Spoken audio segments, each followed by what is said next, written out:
কল্যাণীতে চমক, শুভেন্দুর বৈঠকে কাকলি, ইঙ্গিত কোন দিকে? কল্যাণীতে মুখ্যমন্ত্রী শুভেন্দু অধিকারীর প্রশাসনিক বৈঠকে দেখা গেল এক বেনজির রাজনৈতিক ছবি।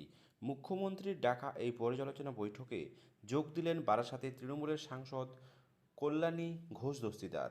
শুধু সাংসদই নন, এই বৈঠকে উপস্থিত হয়েছিলেন দেগঙ্গা এবং স্বরূপনগরের দুই তৃণমূল বিধায়কও। রাজ্যের রাজনৈতিক মহলে এই ঘটনাকে কেন্দ্র করে তীব্র চাঞ্চল্য তৈরি হয়েছে। মঙ্গলবার কল্যাণী স্টেডিয়ামে তিন জেলা অর্থাৎ নদিয়া, হুগলি এবং উত্তর চব্বিশ পরগনার প্রশাসনিক আধিকারিকদের এবং সাংসদ বিধায়কদের নিয়ে এক পর্যালোচনা বৈঠক বসেন শুভেন্দু অধিকারী।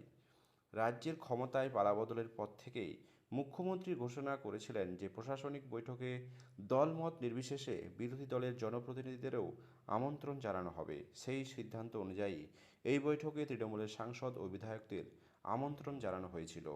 ক্ষোভ ও দলবদলের জল্পনা। তৃণমূল সাংসদ কাকলি ঘোষ দস্তিদার এই বৈঠকের উপস্থিতি বিশেষভাবে তাৎপর্যপূর্ণ বলে মনে করেছেন রাজনৈতিক মহল। কিছুদিন আগেই তিনি বারাসাত জেলা সভাপতির পদ থেকে ইস্তফা দিয়েছেন। এরপর দলের মুখ্য সচেতকের পদ খোয়ানোর পর সামাজিক মাধ্যমে ক্ষোভ উগরে দিয়েছেন তিনি।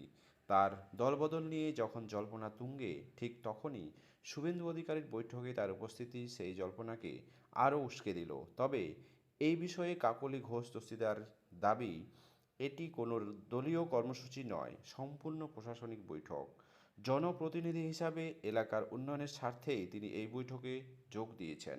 প্রশাসনিক সমন্বয় বনাম রাজনৈতিক সমীকরণ।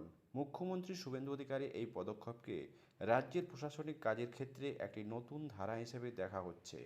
পূর্বতন সরকারের বয়কটের রাজনীতিতে বিপরীত হেঁটে বিরোধীদের প্রশাসনিক বৈঠকে সামিল করার এই নীতি একদিকে যেমন ইতিবাচক, অন্যদিকে তা শাসক দলের জন্য রাজনৈতিকভাবেও লাভজনক হতে পারে। বিশ্লেষকদের মতে তৃণমূলের আভ্যন্তরে তৈরি হওয়া ক্ষোভকে কাজে লাগিয়ে বিরোধী শিবিরের জনপ্রতিনিধিদের নিজেদের মঞ্চে টেনে আনা শুভেন্দু অধিকারীর কৌশলী রাজনীতির চালেরই অংশ। এর ফলে আগামী দিনে উত্তর চব্বিশ পরগনা তথা দক্ষিণবঙ্গের জেলাগুলিতে তৃণমূলের সাংগঠনিক কাঠামো বড়সড় ধাক্কা খেতে পারে। দেখার বিষয়, সময়ের সাথে সাথে কাকলি ঘোষ দস্তিদারকেও কি দেখা যেতে পারে বিজেপির নতুন মন্ত্রিসভাতে? এখন দেখার বিষয় সেখানেই।